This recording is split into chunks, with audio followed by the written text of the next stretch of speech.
Hello everyone, welcome back to Kirklees Guitar School. So today I'm going to give you 5 tips on how to stop fouling the other strings when you're playing open chords on the acoustic guitar. Let's get into it. So you'll have to forgive me, I've got my notes down here because there's so much that I want to cram into this video in a short amount of time. So if I seem a bit distracted, it's because I've got a cheat sheet down here because I can't remember it all. Right, I want you to imagine first, when you're holding the neck of the guitar, I want you to imagine that you're holding a tennis ball. Now, I don't play a lot of tennis.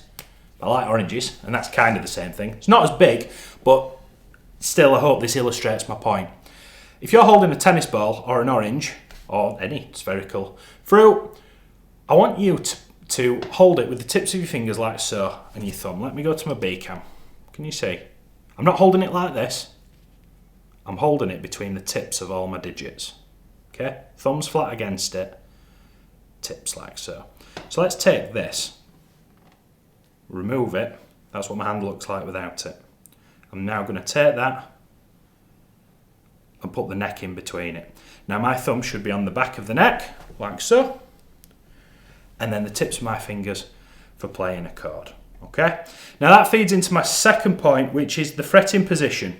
You want to be close but not on top of the fret wire when you're playing, but there's nothing wrong with being a little bit liberal as to where you press on the fret. Okay? So let's take a C chord.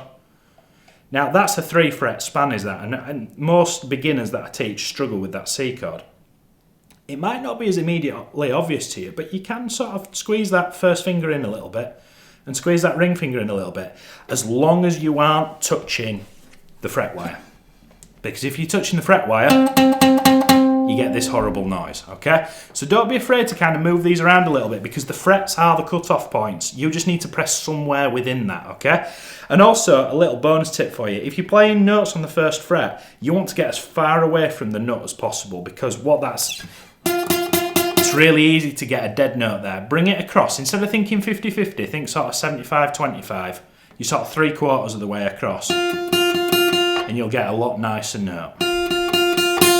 So then, for my third tip, use the tips of your fingers. Now, that's just a title, and I want to elaborate on that a lot more, because that's not very helpful. We all know that we're supposed to use the tips of his fingers, but hopefully I can give you a little bit of something more tangible for that. So, go back to, it's all around the tennis ball idea, is this video, okay? That's the really big takeaway from this.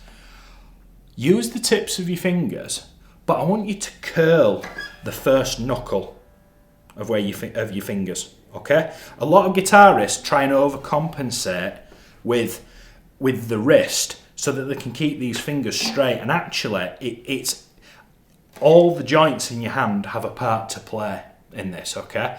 And I want you to imagine, like, if I take my middle finger, if my middle finger's like this, I'm going to curl it, and can you see how the first knuckle, just back from my nail, is at a right angle? Yeah? All the fingers want to have that. And it doesn't have to necessarily be a 90-degree angle, but it wants to be more 90 degrees than 45 degrees, okay?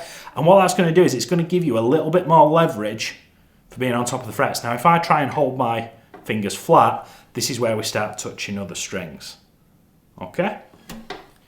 Hang in there, 2 more.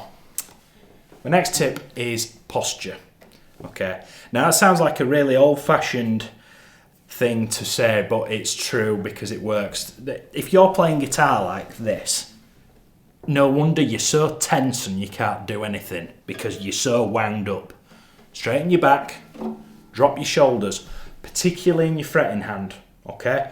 Drop your shoulder, and what that does is your wrist will go down with it. Now, I feel like a lot of guitarists, when they first start, feel like they need to hold the guitar. If my belly button's there, the back of the guitar goes against the belly button. Now, that's not comfortable at all, especially if you've got a dreadnought style guitar, a big guitar. It wants to go onto the thigh, right up against you, but rather than sort of flat against you, you want to almost wear it on your hip a little bit. Now, the back of the guitar is touching my rib cage, but it's touching my rib cage, not my belly button. Does that make sense? You almost want to wear it on your hip a little bit, but the guitar wants to be flush up against you. I see a lot of guitar players doing this. See the gap that's created here? Let me show you there. See this gap in between the guitar and my ribs, okay? We want to bring that in like so. Now what that's going to do you now can't see where you're playing, which doesn't sound very helpful and sounds like it creates more problems, but I promise you that's less of a problem than you being able to fret the notes and it not sounding like this, okay? So try and have the guitar up against you and try and sort of sit up straight, wear it on your hip, and think of the tennis ball idea. Every joint in your hand and into your wrist has a part to play in getting your fingers facing this way, okay? Don't leave it to just one. It's a whole system that works. Now, if you're jamming at home on the couch, it is a little bit harder. I actually opt to sit on the edge of my sofa at home and play. I don't lay down and play because it puts my wrist in a funny position. And when you're straining to get these chords that seem, you're doing C and F and D minor that are all over 3 frets, it just seems like too much of a stretch. And then my final tip, going back to the orange, I do this in my one-to-one lessons, and probably some of you are giggling because you come and have private lessons with me at the studio. Go back to that idea of holding the tennis ball, apple, orange, whatever spherical device that you've got to hand. I should be able to take my pencil and I should be able to slot it in between the bottom of the neck and the palm of your hand. Let me go here. I should be able to touch the bottom of the neck of the guitar and the bottom of your hand, okay? So if I play a C chord, can you see that pencil? I'm not doing a right good job here, am I? That pencil, there should be a gap. If you're holding the neck like a cricket bat, you especially for your open chords, you're doing it wrong. Now, granted, once you might see me playing with my thumb over the top of the neck, but that's because I've got the flexibility in my fingers to do that. If you're struggling to hit the chords, you need to be doing it dotting your I's and crossing your T's, so to speak, okay? So pencil underneath like so. This is one of the hardest things as a beginner that you will get your fingers around, and it will come. It's just like most things in life, it just doesn't happen fast enough. Use these tips, keep showing up, and particularly if you're an adult learning, it's not the total amount of time practiced, it's the total amount of times that you come back to it. So I'd much rather a student practice for 10 minutes six times a week rather than once a week for 60 minutes. You need to reinforce that idea of every time you touch the guitar and you play a C chord, are you doing these 5 sort of actionable points? Now, go into the description of the video, and I've written all of this out as well if you want to take a little screenshot of that.